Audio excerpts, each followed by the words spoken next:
saludo cordial, como siempre, a nuestros amigos de la clase política regional en nuestra región Cusco. Especial saludo y gratitud también, sin duda, a las cusqueñas y cusqueños que sintonizan nuestro programa, con lo cual, sin duda, hemos logrado generar una importante atención en la ciudadanía respecto a nuestros análisis económicos y políticos para la región. Reiterada gratitud, sin duda, al periodista Washington Alocía Portilla por la generosa cesión de una hora de producción directa y otra de repetición de este programa, que básicamente desarrolla análisis de nuestra economía de mercado y nuestra democracia. En ese sentido, una pequeña alianza estratégica entre Radio, Televisión, El Diario y quien habla y mi compañero de conducción, Vladimiro Guevara, en temas de marcos básicos de nuestro trabajo: defender nuestra economía de mercado y nuestra democracia. Un programa completamente gratuito. Nosotros no cobramos por emitirlo ni pagamos por usar el espacio. Jamás haríamos eso, amigos periodistas. Quiero el día de hoy desarrollar algunos comentarios básicos que están justamente allí, generando agenda en nuestra política, generando fuerte interacción, inquietudes en la población, generando incluso la necesidad de hacer algunas proyecciones, pero el aporte básico de este programa: análisis. ¿Por qué ocurren ciertos hechos, ciertas declaraciones? ¿A dónde vamos? Entre otros. Primero, vamos con la economía. Hemos venido señalando de que el Perú no está en crisis, no estamos en crisis. Aquí no se han caído los bancos, el sistema financiero, a partir de ello no se han derrumbado sectores económicos, generando pérdida, generando desempleo, entre otros. No. Lo que tenemos es desaceleración del crecimiento de nuestra economía, debido básicamente, ¿no?, a el escenario externo, en la medida en que China, al menos la gigante República Popular China, ya no nos va a comprar mucho. Nosotros vendemos materias primas, especialmente minerales, porque ellos han decidido primero producir un poco, dado que sus mercados internacionales, por la crisis europea y norteamericana, se han reducido, pero también ya no van a comprar materias primas para su desarrollo interno, porque durante muchos años ellos también han construido sus carreteras, sus edificios, sus puertos, sus aeropuertos, sus unidades de vivienda a través de edificios, etc. Eso lo han parado, porque ahora van a ver cómo lo ocupan, porque tenían una gran cantidad de esa infraestructura sin utilidad. Por lo tanto, por ese lado van a comprar menos. Entonces, debido a ello, se ha reducido la demanda de nuestras exportaciones y han caído los precios. Eso es simplemente la economía. Por lo tanto, durante muchos años hemos crecido en promedio 7%, eso ya no va. Esa fiesta se acabó. Lo que va a pasar ahora es de que los precios están llegando a sus niveles promedio históricos porque estaban demasiado altos. Está cayendo a lo que más o menos históricamente en promedio tenía. Y nuestras exportaciones también, por lo tanto, se van a reducir a ese nivel de demanda internacional reducida. Y podemos crecer, si es que hacemos bien las cosas en el Perú, un 5%. No 7% que es en la fiesta que he comentado. Podemos crecer, si hacemos las cosas bien, 5%. Muy bien, el año pasado hemos crecido 2.3%. Un nivel bastante bajo, sin duda, un nivel bastante bajo de crecimiento que ha estado preocupando, sin duda, a los analistas, ha estado preocupando a los empresarios, al gobierno. Y ocurre que en enero de este año hemos crecido simplemente 1.68%. En febrero caímos a 0.94%. Pero hay una buena noticia para el mes de marzo en lo que es crecimiento del Producto Bruto Interno: 2.68%. En base a estos tres indicadores, el Banco Central de Reserva, que se había planteado que podemos crecer 5, luego 4.5 y ahora 3.9, en ese contexto, este indicador de crecimiento del Producto Bruto Interno, esta tasa de crecimiento de 2.68%, 7 aproximadamente, está generando recién análisis y comentarios sobre el nivel real de desempeño potencial de nuestra economía. Primero, que es una buena noticia. Es uno de los índices más altos en los 11 últimos meses. O sea, hace 11 meses no crecíamos a ese nivel, 2.7. Y creo que ha empezado a recuperarse un poquito la tendencia del crecimiento, pero ya estoy señalando, en un techo que podría ser 5% si hacemos las cosas bien. Por lo tanto, una proyección de 3.9%, que es la última que ha señalado el Banco Central de Reserva, es bastante realista conseguirlo. Por lo siguiente, primero, en estos meses teníamos 3 sectores primarios que estaban arrojando cifras muy bajas o negativas: nuestra pesca, la agricultura y la minería. Hoy estos 3 sectores extractivos están empezando a reactivarse. Pesca crece, el agro crece y también se está recuperando el sector minero, especialmente oro, plata y zinc. Y todavía tenemos cifras en rojos en industria y construcción. En el caso de la construcción, ¿qué es lo que está pasando? Dado que tenemos nuevos gobiernos locales y regionales, recién se están ubicando, recién están priorizando sus obras, recién el MEF les está soltando la plata asociado a que culminen la intervención necesaria en gestiones incompletas, en gestiones corruptas del periodo 2010-2014. Por lo tanto, en el mes de abril, para el mes de abril, este sector construcción, en base al reinicio de algunas obras, ya debe arrojar una cifra positiva. Con lo cual, si se mantiene pesca, agricultura y minería, podemos crecer un poquito más de 3% en el mes de abril. Y si proyectamos ese comportamiento, más o menos en esa tendencia, podemos llegar al 3.9% de crecimiento de nuestra economía. Y con eso un poco comprobar de que no estamos en crisis, sino en desaceleración, y luego, por lo tanto, viene el debate. ¿Qué tenemos que hacer para poder crecer al 5% dado el nuevo escenario internacional? A esto justamente le estamos denominando cómo construir, cómo diseñamos, cómo elaboramos una nueva agenda para el desarrollo nacional. Primero, sin duda, las inversiones son fundamental para crecer. Eso no es ideología. ¿Creen ustedes que sin tener más empresas, más negocios, que son los que dan empleo, a partir del cual se generan más bienes y servicios, no es lo que explica la extensión, el crecimiento de la base material en la cual podemos encontrar las oportunidades de empleo, especialmente la que buscan los jóvenes, la oportunidad de poner en valor muchos de nuestros recursos? Esa inversión, tanto privada como pública, hoy tiene problemas. Por el lado privado, más o menos 2 problemas. Uno es que sin duda el mercado se ha achicado. Y 2, están de miedo, tienen desconfianza. Y si tienen desconfianza, son conservadores. O están solo reinvirtiendo lo normal en las unidades de producción que actualmente tienen, y por lo tanto no están pensando aumentar la producción ni tener más empresas. ¿Cómo resolvemos esa desconfianza? Ese es un primer kit. Y en el caso de las inversiones públicas, esperamos que, como hemos anunciado, en abril se reinicien las obras que estaban paralizadas y las nuevas que tienen previstos tanto el gobierno nacional como los gobiernos regionales y locales. En el caso del sector público, esperamos que se hagan las obras en la calidad estipulada, establecida, en el tiempo establecido, con los presupuestos establecidos. Necesitamos mejorar la calidad del gasto y necesitamos erradicar la corrupción. En el caso de regiones que tienen canon, ¿qué es lo que preocupa?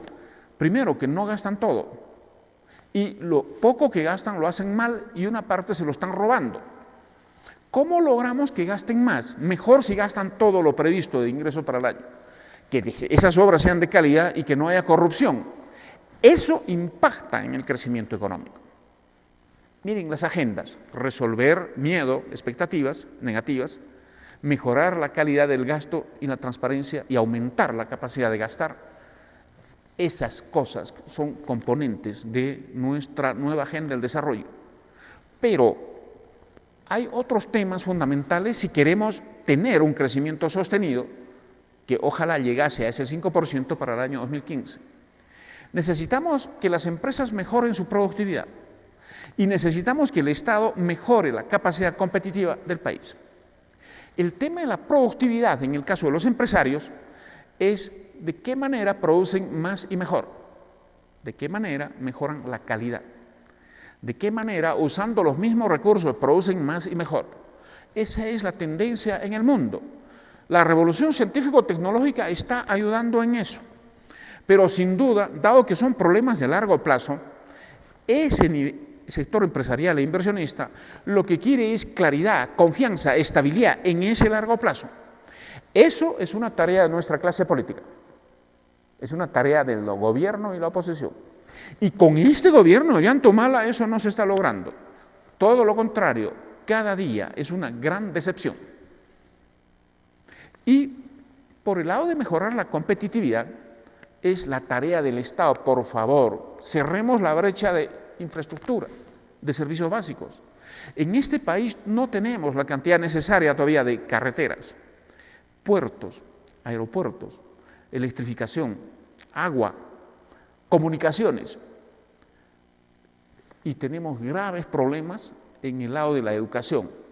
Estamos formando jóvenes, tanto en los colegios, institutos y universidades, un gran porcentaje de ellos sin habilidades, sin saber hacer nada para la vida real, para los mercados laborales, peor aún para las necesidades de la sociedad. Esa crisis de la educación tiene que resolverla el Estado, porque la política educativa está en manos del Estado. Hay buenos indicios que hay que alegrarnos, medidos en los resultados que han obtenido nuestros niños el año 2014 en mejorar la puntuación en comprensión de lectura y aptitud matemática. Eso, si se afirma, es una gran noticia, porque son los indicadores para mejorar esa variable de tener una mano de obra de calidad para mejorar nuestra competitividad. Por lo tanto, fíjense ustedes, por ahí va más o menos la agenda del desarrollo. Y finalmente, por favor, el tema de las instituciones. Aquí no están funcionando bien los partidos políticos. Preocupa que estén infiltrados por el narcotráfico y la corrupción. Aquí no está funcionando bien la seguridad interna, hay un problema real con la policía, la corrupción. Aquí no está funcionando bien la justicia.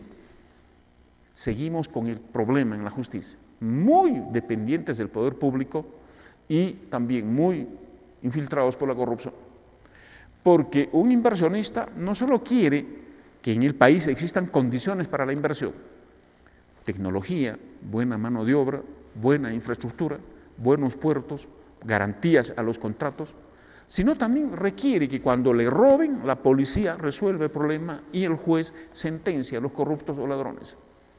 Si no tenemos ese último elemento, los inversionistas tienen miedo de invertir, tanto nacionales como extranjeros.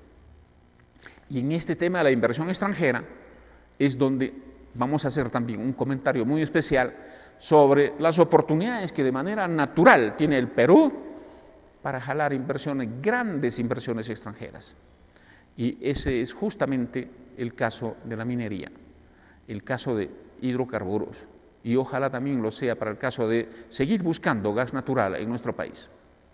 Por lo tanto, antes de pasar a este tema de la minería, el caso asociado al caso Tía María, que es lo que justamente hoy está llenando la agenda, quiero concluir con esta reflexión respecto a nuestro crecimiento económico.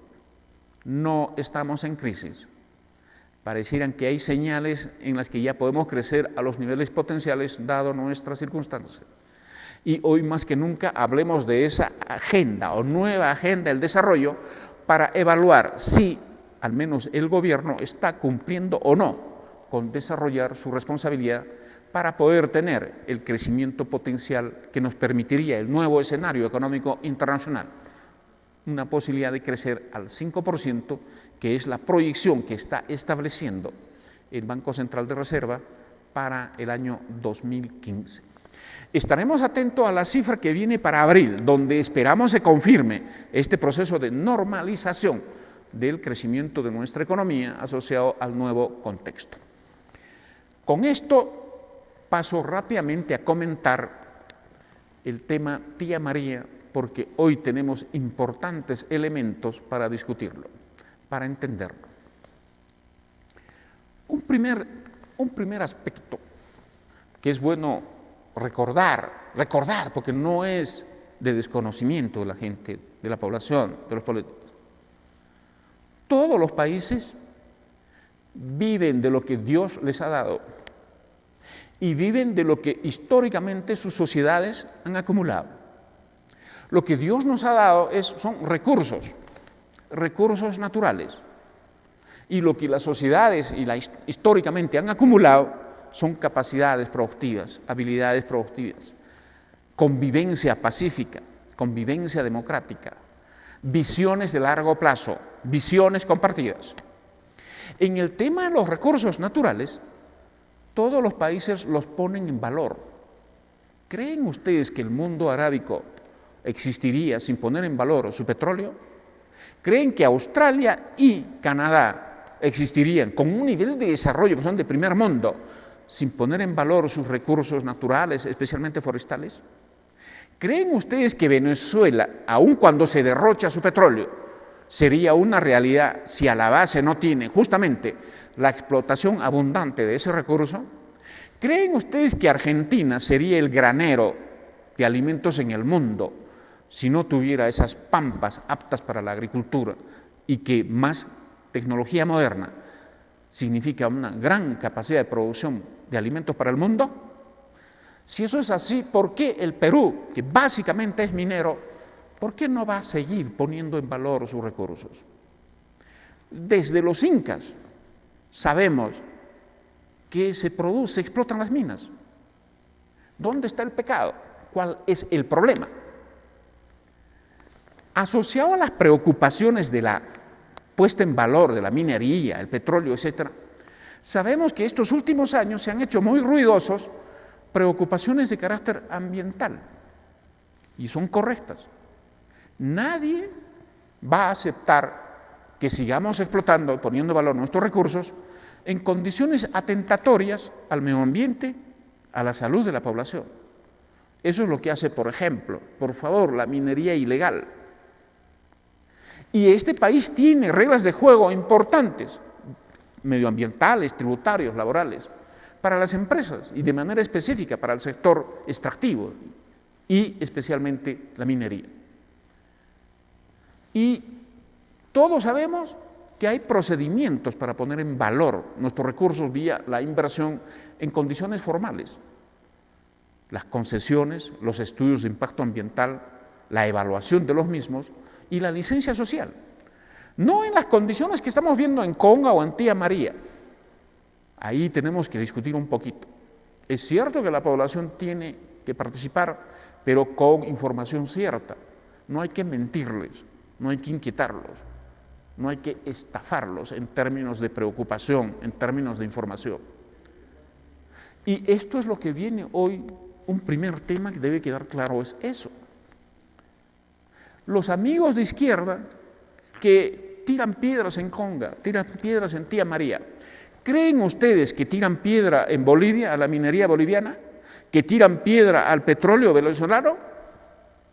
Si fuese cierto que esa es su inquietud, deberíamos saber. Todo lo contrario, apoyan al chavismo boliviano, apoyan al chavismo venezolano.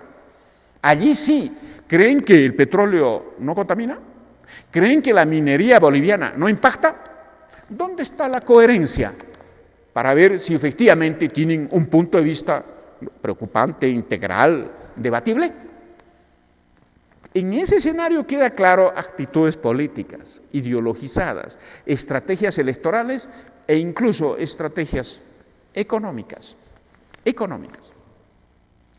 Nos han venido a querer darnos una disyuntiva entre minería y agricultura. Es absolutamente falso que ambos tengan una disyuntiva, o uno u otro. No es así. Si vemos los datos de crecimiento económico del Perú al periodo que quieran, así como crece la minería, también crece la agricultura. No van a encontrar datos en los que crece la minería, pero baja la agricultura y aparece que la minería la está arrinconando o la está afectando. Ambos crecen. Y si quieren ver microeconómicamente, o sea, de manera concreta, los impactos de un proyecto, peor aún. Por favor, aquí, especialmente los paisanos de nuestra región Cusco, ¿el desarrollo de Espinar sería concebible sin la minería? Quiero decirles que Espinar ya es la segunda ciudad en importancia después del Cusco, en importancia poblacional y también electoral y sin duda económica. ¿Creen ustedes que los campesinos de Espinar, nuestros hermanos productores, están produciendo menos o dedicándose a otra cosa debido a la minería? ¿Por qué no sacamos datos de creció la producción de queso? ¿Creció la producción de carne? O sea, ¿mejoró la producción, la productividad, los precios para nuestra agricultura en Espinar? Claro que sí, gracias a un gran mercado que justamente demanda eso y que ha permitido el crecimiento de ciudades que también demanda queso, también demanda carne. Cuando hay un proyecto, además, mejoran la infraestructura. Se jala servicios como, por ejemplo, electrificación. ¿Creen que con eso la población y su capacidad productiva no mejora? ¿No es cierto que asociado a una gran cantidad de proyectos se exige un plan de desarrollo concertado con la población de impacto inmediato, donde hay que modernizar la producción agrícola, hay que apoyar los servicios básicos como educación y salud? Y cuando eso se cumple, ¿creen que con eso no están mejor nuestros pueblos y nuestras comunidades? ¿Alguien me va a decir que hay datos que demuestran que eso es un desastre? Por lo tanto, miren cómo se miente. Decir agro o minería no es la disyuntiva, no se oponen. Uno jala al otro, uno genera mercado, infraestructura para el otro, en este caso la minería para la agricultura. Vayan a ver el caso de las bambas en Chalhuahuacho, sin duda, Apurima, la zona de Apurima. Ahí ya se discute problemas de expansión urbana, congestión, desorden. Y tampoco es correcto que haya ambiciones no solo ambientalistas, sino culturalistas, que nos quieran decir de que la realidad del campo es expresión de cierta cultura que debe ser intangible. Cualquiera que conozca a las comunidades de manera clásica, o que haya conocido, porque esto ha cambiado mucho, tener chocitas dispersas, sin agua, sin luz, sin pistas, sin veredas, con escuelitas que eran solo chozas, los niños sentados en adobes o piedras, y un pedazo de cartón como pizarra, con desnutrición, cualquier epidemia, incluso de fuertes resfríos, simplemente generaba fuerte mortalidad infantil por el lado respiratorio. Había mortalidad infantil por el lado del aparato digestivo. Y junto a eso, sin duda, producen poquito, sujeto a la lluvia. Y cierto, cultivan su indumentaria, su idioma quechua, sus huaynos. ¿Creen ustedes que hay que conservar eso? Que ser peruano, ser desarrollista, ser inclusivo, es conservar eso. Transformar las chozas en casas, mejorar las escuelas y la salud, dotarles de carretera, hablar con ellos de mejorar su producción, organizarlos en hacer cadenas productivas, ingresar a otras líneas de producción, como por ejemplo las hortalizas, las frutas, las mermeladas o la piscicultura. ¿No creen que es una gran oportunidad para que se desarrollen, para que ganen más, tengan mejor plata, se eduquen mejor, cuiden mejor su salud? ¿Por qué eso está mal? ¿Por qué hay que oponernos a eso? Entonces, especialmente los economistas, señalamos estas inquietudes. No es como dicen, no es como dicen. Y entonces, hoy, lo que se ha descubierto en Tía María es primero ese discurso, agro o minería, estoy demostrando, ni macro ni microeconómicamente se opone, todo lo contrario, grandes oportunidades para el crecimiento de la agricultura gracias a la minería. Hoy, con lo que conocemos de la extorsión, la negociación, la corrupción de los dirigentes de Tía María con la empresa, quedó claro que no es cierto que les preocupa el desarrollo rural, no es cierto que protegen la agricultura. Hoy quedó claro que son pretextos para beneficiarse partidariamente, para buscar recursos para la campaña, posiblemente, ¿verdad? Me van a decir que el señor Gutiérrez, ¿no?, más otros alcaldes del mismo partido, Tierra y Libertad, dirigentes nacionales de la más alta cúpula, estaban buscando plata para sus bolsillos. ¿A alguien se le ocurre creer que eso fue por eso? Y creer que porque los expulsan quedó extirpado el tema y sigue planteado el deslinde o el debate. Por favor, en política es difícil creer eso. Quedó claro entonces que el problema son las lentejas, no la agricultura. Y obviamente, nadie va a aceptar niveles de corrupción tampoco de la misma empresa. Y nadie va a aceptar niveles de tratamiento equivocado, incorrecto, en el tema ambiental y social, en los procesos de autorización que da el Estado, correcto. Y también nadie va a aceptar, ¿no?, que la violencia irracional, ¿no?, de los pobladores sea respondida con el mismo nivel de intensidad desde el Estado. Hoy necesitamos tener un punto de vista distinto sobre nuestros problemas.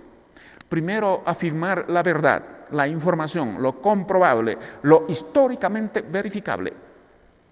Y luego, no se trata de tomar partido por uno u otro. Se trata de exigir de que en este país se cumplan los derechos, se cumplan las obligaciones del Estado y se desarrollen proyectos mutuamente beneficiosos. Por ejemplo, en los casos de largo plazo, el tema de la minería. El tema de la verdad es fundamental porque se miente y la capacidad de mentir es hace tiempo un gran arma de nuestra política. Miente que algo queda.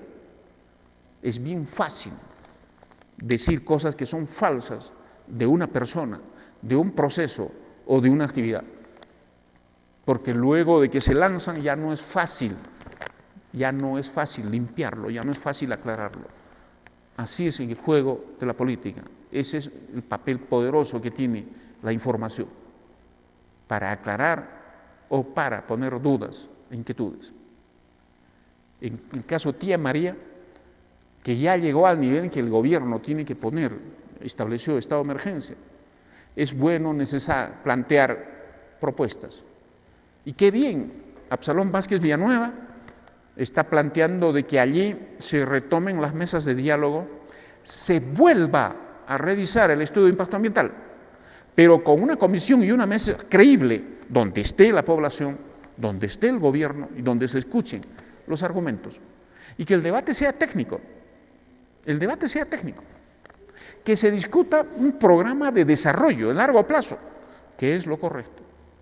Que se discuta en lo inmediato, por favor, alto al conflicto, a la violencia, que se restablezca de manera rápida los derechos, que se levante el estado de emergencia y sin duda desaparezca también esos guaraqueros y las coimas en el control de las carreteras para que pasen los carros y los pasajeros.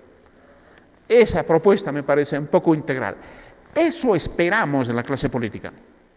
Eso es lo correcto en esperar lo de la clase política. ¿Cuánto quisiéramos una clase política moderna que sin mentir, sin reconocer lo que Dios nos dio, lo que hacemos todos hace años, hace 500 años, lo que hace todo el mundo poniendo en valor sus recursos, se dedique a otra cosa en estos temas?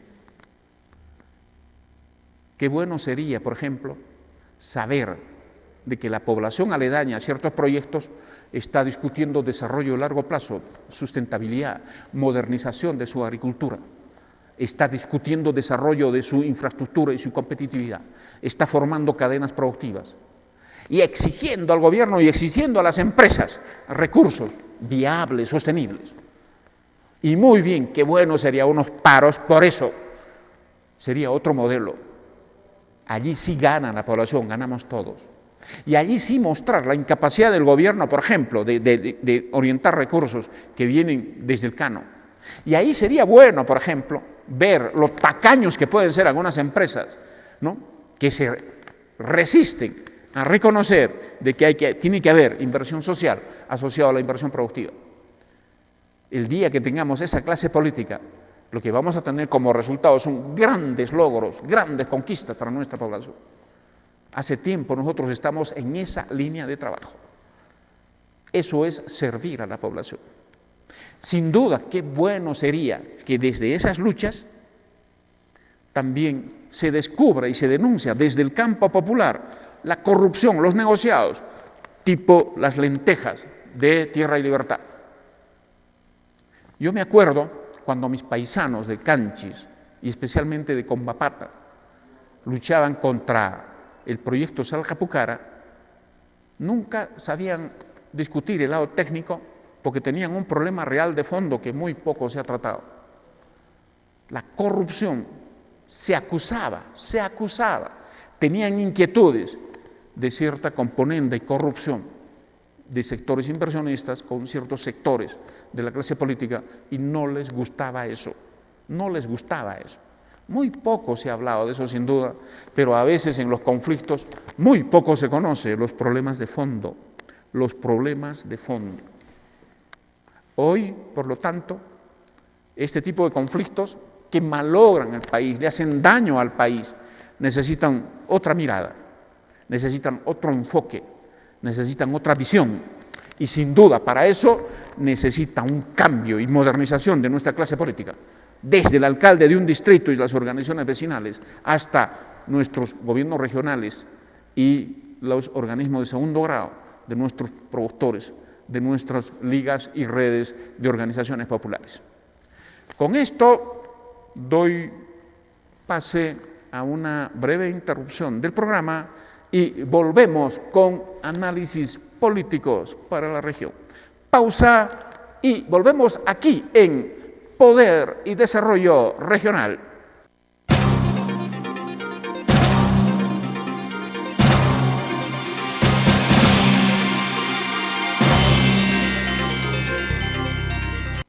Consuleres, opinión y mercado. Realizamos estudios de mercado para su empresa. Consultores y asesores de tesis e investigación. Análisis estadístico SPSS en español. Estudios de mercado y de precio referencial. Imagen institucional y medios de comunicación. Manzana Pata 508 y 999 en Santiago. Consuleres, opinión y mercado. Voy a cambiar el foco de la cocina. Y aunque estoy viendo que el socket está roto, igual lo voy a hacer. Este descuido hará que yo tenga un accidente. Debí haber llamado a un electricista para que cambie el socket. Y antes de cambiar el foco, debí haber bajado la cuchilla. ¡Ah! ¡Mi mano! ¡Mi mano! ¡Ah! Tú puedes prevenir este accidente. Llama a un electricista para que revise las instalaciones de sockets, tomas de corriente, cables y si se encuentran en mal estado deben cambiarse.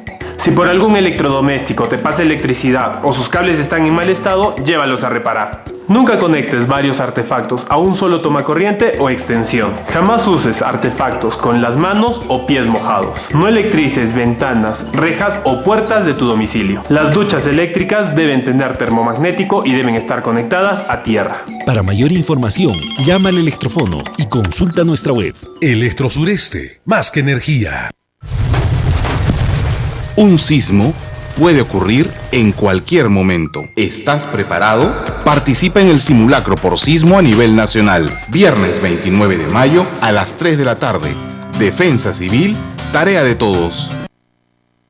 Alquimia 7, Museo Restaurante Turístico, Pre-Inca, Inca Colonial.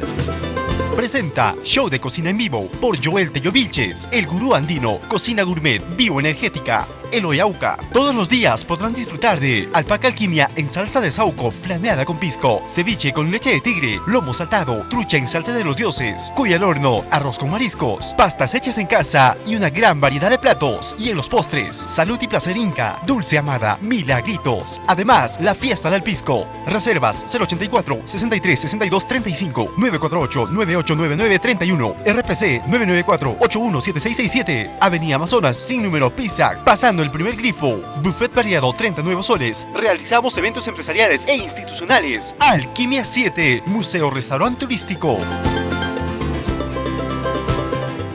Claro tiene para ti una noticia fantástica. ¡Explosiva! WhatsApp gratis. Usa WhatsApp gratis sin consumir tu internet. Prepago, pospago, empresas y para los que se cambien con su mismo número también.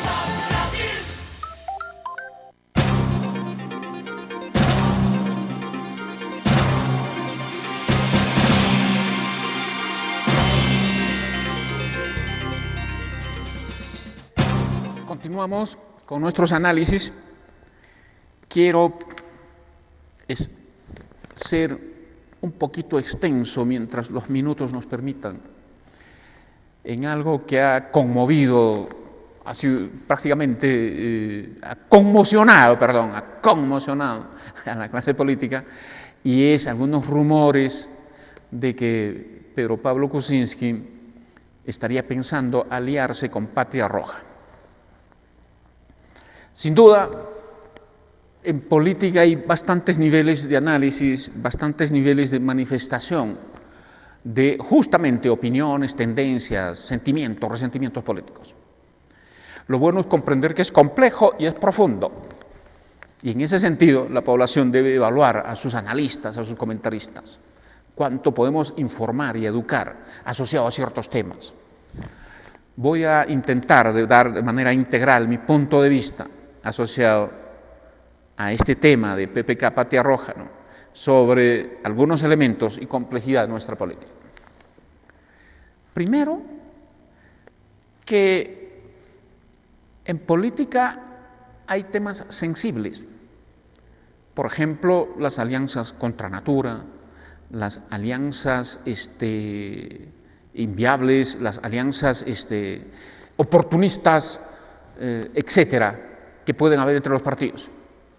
Pero también sobre el cambio de las personas.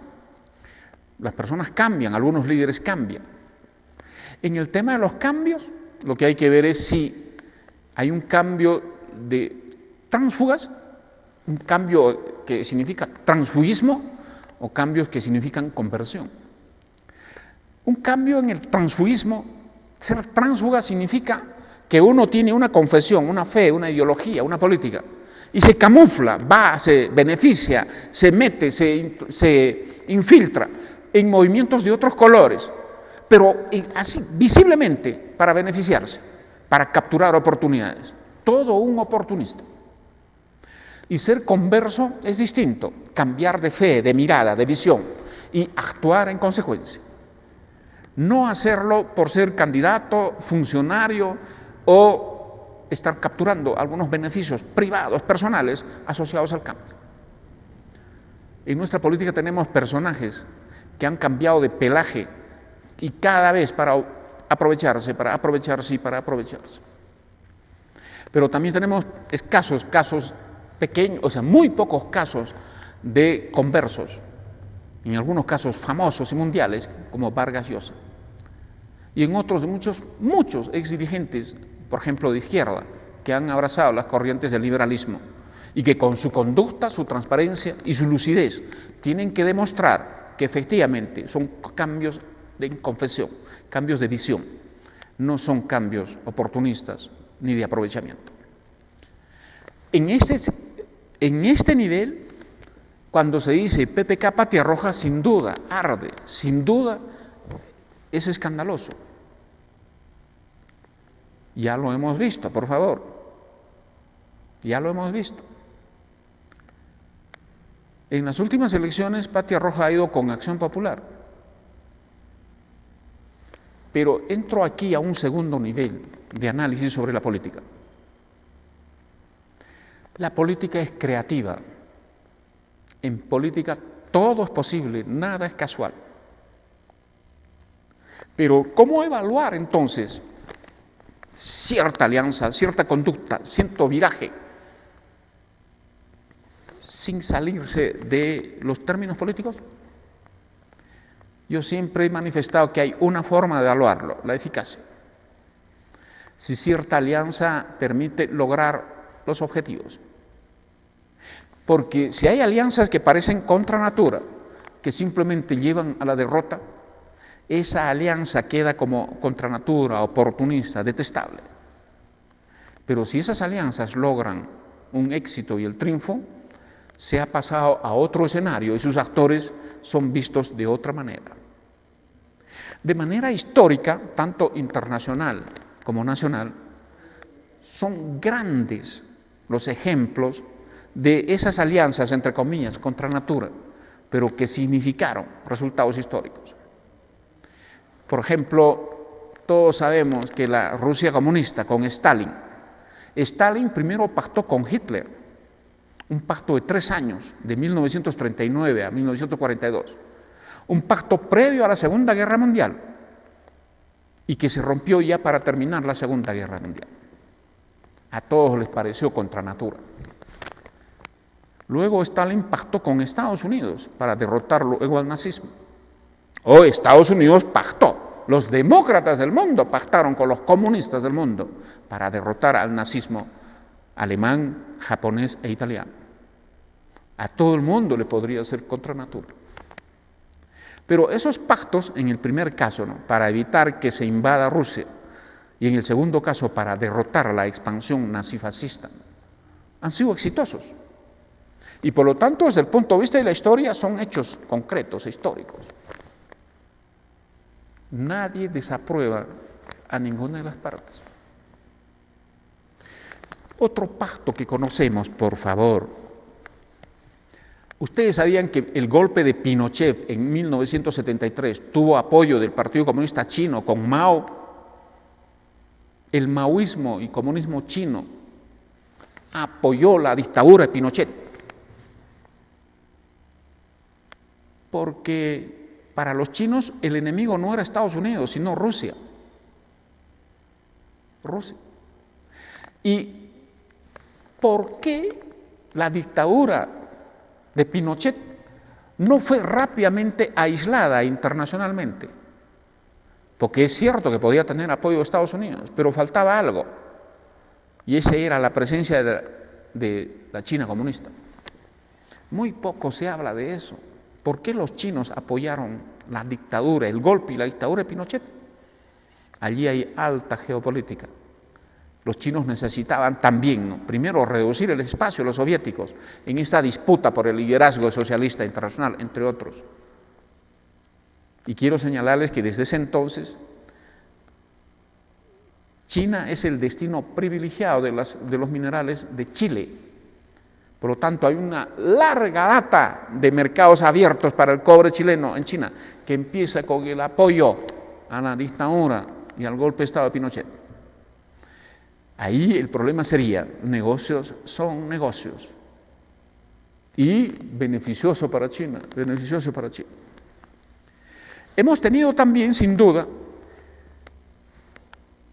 en el caso del Perú, la famosa alianza del APRA con Odría, del APRA con Prado. Estamos hablando de dictaduras que perseguían, asesinaban y encarcelaban a los apristas. A todos les pareció contra natura. A raíz de ello salió Javier Herao, salió Luis de la Puente Uceda del APRA, criticando la traición y formando su APRA rebelde o su movimiento de izquierda revolucionaria. Sin duda ahí hay varios puntos de vista, pero de lo poco que en bibliografía he encontrado de esas historias es de que Haya de la Torre necesitaba bajar la tensión, la represión, el crimen contra el APRA de estas dictaduras. Necesitaba afirmar la democracia cuando, obligados por la necesidad, estos dictadores tenían que convocar elecciones, restablecer los congresos y naturalmente respetar el Estado de Derecho. Solo la historia y los apristas sabrán si esto les permitió efectivamente reagruparse, les permitió sobrevivir, les permitió seguir desarrollándose como una opción, especialmente antioligárquica y antimilitarista en el Perú. Pero hemos tenido esos pactos contra natura. Hace poco, por favor, muy pocos se han dado cuenta, el pacto, ¿qué pasó en la segunda vuelta del año 2011? Humala versus Keiko Fujimori. El país se pintaba de naranja porque daba miedo el humanismo. ¿Y qué les pareció el pacto de Vargas Llosa con Ollanta-Humala? Un ultraliberal con el agente del chavismo en el Perú. Y un pacto, miren, ¿en qué circunstancia histórica? Vargas Llosa iba al propio Venezuela a darle el debate al dictador Hugo Chávez, a la dictadura chavista, a la farsa democrática chavista. Pero acá estaba pactando y apadrinando al peón chavista para derrotar a Keiko Fujimori. ¿Qué les parece esa alianza contra natura? Y hoy sabemos que es su garante, es un garante mucho más importante que Toledo. Tal es así que el premier actual, Pedro Cateriano, es vargasllosista. ¿Qué les parece ese pacto? Y sin duda lo que señalaba antes, hace poquito un pacto chiquito, ¿qué les parece el pacto Acción Popular con Patria Roja? Pero miren en este ejemplo, en el caso Vargas Llosa Humala ganaron el poder, están gobernando, lograron su objetivo, que es el odio al fujimorismo, tienen el gobierno. Pero en el caso Acción Popular Patria Roja fue un desastre, una derrota brutal. Ahí entonces se ve mal, pero en los otros son hechos históricos. Por lo tanto, en política todo es posible, nada es casual y la política es creadora. ¿Cuál es el problema? ¿En qué contexto podemos analizar estos rumores de una alianza de PPK con Patria Roja? Yo estimo que podría ser en el siguiente marco político. Pareciera que hoy ya está, la preocupación básica es quién va a ganar la segunda vuelta. Va a haber segunda vuelta en este país. Y ya está claro que la primera fuerza será el fujimorismo. Un fujimorismo que ya llegó a 35% de la votación, de la intención de voto, y un fujimorismo que si hoy son las elecciones, derrota a Alan García, si él pasa a la segunda vuelta, derrota 46 a 20%, y derrota a Pablo Kuczynski 45 a 28%, según unas encuestas. Y entonces muchos ya están viendo, ok, ¿cómo controlamos esto? ¿Cómo impedimos esto? Primero es muy normal, pues los odios, todos tienen derecho a ver cómo ganan y otros cómo impiden. En este país hay fuerte tradición de lograr corrientes de votación no a favor de alguien, sino en contra de. Hace tiempo estamos votando en contra de y no por alguien. Y es en este contexto que quiero hacer este comentario del rumor PPK Patria Roja. En el caso del fujimorismo, lo nuevo es de que tener 35% de votos, bien duro, hace 2 años más o menos esa es la votación, esa intención de voto. Y se está consolidando y podría ampliarse un poquito con la expansión de la red organizativa del fujimorismo, que es masivo. Incluso en el sur del Perú, donde no había mucha votación, Keiko Fujimori sigue siendo débil, pero del 8% que sacó el 2011, está en promedio 22%. Ha mejorado su votación desde el centro del país hacia el norte, tanto Selva Norte, Sierra Norte como Costa Norte. En Lima sigue siendo su bastión. El hecho de que en segunda vuelta haya una intención hasta de 47 y 48% es simplemente la votación que ya había alcanzado en la segunda vuelta del 2011. Keiko Fujimori sacó 48.5. Y esa gente que votó en segunda vuelta por Keiko no está decepcionada de Keiko. Hoy más que nunca afirman votar por ella en ese escenario, porque los que sí se han arrepentido son los que votaron por Ollantaytamala. Miren esa fortaleza, miren esa tendencia por el fujimorismo. Y entonces luego viene, ok, otro elemento nuevo. Alan pareciera que ya fue. Este gobierno asociado a la corrupción aprista pareciera que ha logrado demoler a Alan García. Y hoy ya es una duda si se lanzará o no. Yo creo que el APRA y Alan están pensando en un plan B. Pero especialmente el gobierno Vargas Llosa, con su premier Pedro Cateriano, están preocupados en cómo lograr que no gane Keiko Fujimori, con qué carta jugar.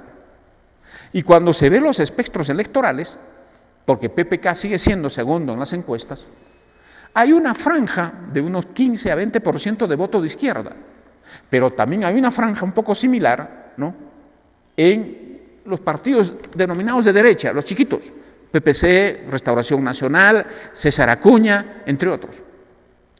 Y en esta coyuntura, algunos están explorando cómo avanzar y ganar en la izquierda. Ese sector de la izquierda no tiene líder. Hoy con las lentejas está lapidado. Y para muchos es la ocasión de ver cuánto jalan, cuánto pueden comprometer o ganarse alguito de ese espectro electoral.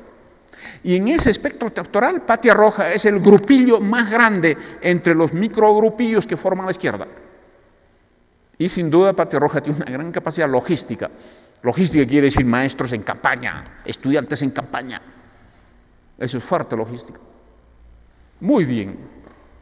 Por lo tanto, podría ser esta la tendencia por la cual, preocupado PPK en ganar la segunda vuelta, ¿no?, estaría empezando a explorar espacios. Pero ¿de qué manera se entendería una posibilidad de un espacio serio, una política seria en ese tema? Con Patria Roja sería bueno entendernos por lo menos en dos temas: caso Conga en Cajamarca y la reforma de la educación. Es Patria Roja la que ha parado el proyecto Conga y es Patria Roja la que sabotea la reforma de la educación que tanto necesita nuestro país. ¿Es factible conversar con ellos? ¿Es atendible inquietudes importantes que tengan al respecto? ¿Podemos reiniciar Conga en un escenario en el que efectivamente la minería tiene que ser respetuosa del medio ambiente, la población, los tributos, el mundo laboral? ¿Es factible comprometer a la cúpula del SUTEP con la reforma educativa? Hoy que ya tenemos casi 80.000 maestros en la nueva reforma, pero necesitamos consenso. Y es crucial el tema de la dirigencia, así como es crucial el tema de los padres de familia. ¿No será que PPK está tratando de ver de esa manera, de tal suerte que no aparezca una alianza contra natura, sino un entendimiento en temas claves que necesita el Perú? Eso mismo debería hacer Keiko Fujimori. Sabemos que ellos están en conversaciones con importantes líderes regionales, pero necesitan observar y ver escenarios. Sin duda el fujimorismo está creciendo de manera muy fuerte. PPK recién ha salido a hacer sus comités de juventudes especialmente, algo que en la misma magnitud que está haciendo Keiko Fujimori lo va a poner como un partido muy fuerte. Y ya no creo que Alan y el APRA logre alcanzar a PPK. Ya no creo. Entonces, tal vez se nos vienen sorpresas de la política, en el mundo de la política, de esta realidad y complejidad que he comentado, para entender estas posibles alianzas. Les quiero comentar de que Lula, quien ha sido 2 veces presidente en Brasil, ganó el poder en la tercera elección. ¿Y saben cómo? Para la tercera elección se ha aliado con los liberales brasileños. El vicepresidente fue un liberal. Esa alianza con la que triunfó Lula es como si fuera de los caviares de PPK con los caviares, ¿no? O de los caviares con PPK. Entonces allí también hubo esa alianza, entre comillas, pareciera contra natura, pero ganaron el poder. Obviamente la experiencia brasileña y chilena de gobierno de socialistas es moderna, tiene sin duda se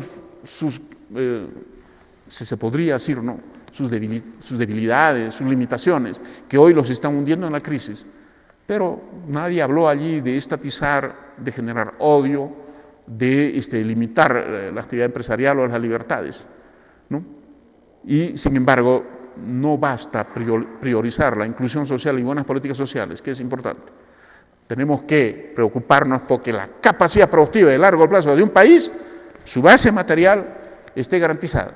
Y eso es lo que no han podido resolver esas buenas experiencias socialistas de crecimiento en Brasil y en Chile, en la que sin duda hay una experiencia de onda retro, donde Bachelet ganó con un programa radical y ahora se ha convencido de que hay cosas que no van, no se puede desandar lo andado, y más aún cuando los socialistas son los accionistas mayoritarios de ese gran progreso registrado por Chile, que los ha puesto como casi país privilegiado en América Latina, entre los exclusivos de la Organización para la Cooperación y el Desarrollo Económico, o sea, el Club de Primer Mundo, la OCDE. Muy bien, vamos a ver de qué manera seguimos teniendo sorpresas en nuestra política. Lo importante es saber comentarlos. Quiero terminar mi intervención del día de hoy hablando de estas elecciones, hablando del fujimorismo, para comentarles, no sé si podemos ver un rato en la pantalla, sobre una nueva publicación de Alberto Fujimori. Es una publicación, no es un libro, El peso de la verdad. Es algo que salió el 2014, el año pasado. Este es un libro, aproximadamente 300 páginas, que compila artículos periodísticos y publicados en blog por Alberto Fujimori desde el año 2001 hasta el año 2004 aproximadamente en términos de publicaciones, y una síntesis del juicio que básicamente lo ha encerrado en el caso de la autoría inmediata por el tema de Barrios Altos y La Cantuta. Lo que quiero es, primero, pedirles a mis amigos de la clase política, léanlo para que se den cuenta cuánta mentira ha circulado respecto al gobierno de Fujimori, respecto a los temas que se le ha acusado, y cuánto de esas mentiras son ciertas, son reales y por las cuales hoy está en problemas el presidente Fujimori. Vean cómo significa una campaña de demolición en base a mentiras, que luego no dura porque la mentira tiene patas cortas. Va a haber un gran debate electoral, básicamente con la primera fuerza política. Hoy está sobre la mesa la información veredicta de esos años publicados sobre cómo en verdad fueron las cosas, y escrito en artículos y blog por el presidente Fujimori, porque es muy bueno comprarse la mentira que nos vendió Toledo, Paniagua, y el propio Alan García y ahora Humala. Y es distinto saber el descargo que luego fueron a las fiscalías y los juicios que tuvo Fujimori a través de sus abogados. Y algo nítido, yo voy a comentar esto de manera profunda en próximos programas, algo nítido que van a encontrar acá, lo que todos esperábamos, un deslinde con Vladimiro Montesinos Torres. Aquí hay un deslinde nítido del presidente Fujimori con justamente Vladimiro Montesinos. Y esa exigencia de que el fujimorismo de hoy es el fujimorismo sin Montesinos es real, y el propio presidente, desde el 2001, desenmascaró y denunció a su ex asesor en muchos temas que muy poco se conocían. Reitero mi súplica, lean este libro, amigos de la clase política, porque si quieren discutir con el fujimorismo, tiene que ser de manera informada. Ya hay refritos, ya pasó la mentira y las calumnias. Hoy la población ha comprobado 4 gobiernos, Paniagua, Toledo, Alan y Humala, han comparado gobiernos de 15 años con el gobierno de 10 años de Fujimori, y ahí podrían tener luego la explicación de por qué el fujimorismo es hoy una gran fuerza organizada, creciente, y según encuestas, si mañana fuese la segunda vuelta, gana el poder.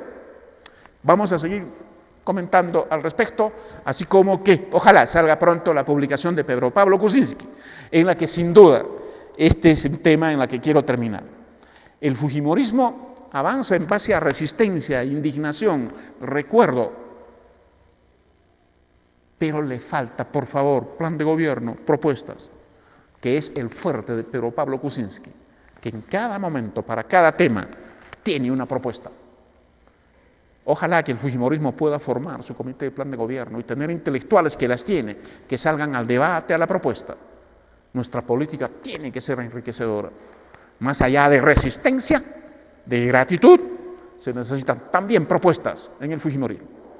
Con esto doy por finalizada mi intervención en el programa de hoy, siempre con gratitud a la red de estaciones locales, televisivas y radiales de nuestras provincias que hacen que poder y desarrollo regional se repita en todas las provincias de nuestra región Cusco, con lo cual seguimos siendo y mostrando nuestro orgullo de ser uno de los programas que tiene ese alcance de análisis económicos y políticos para nuestra región.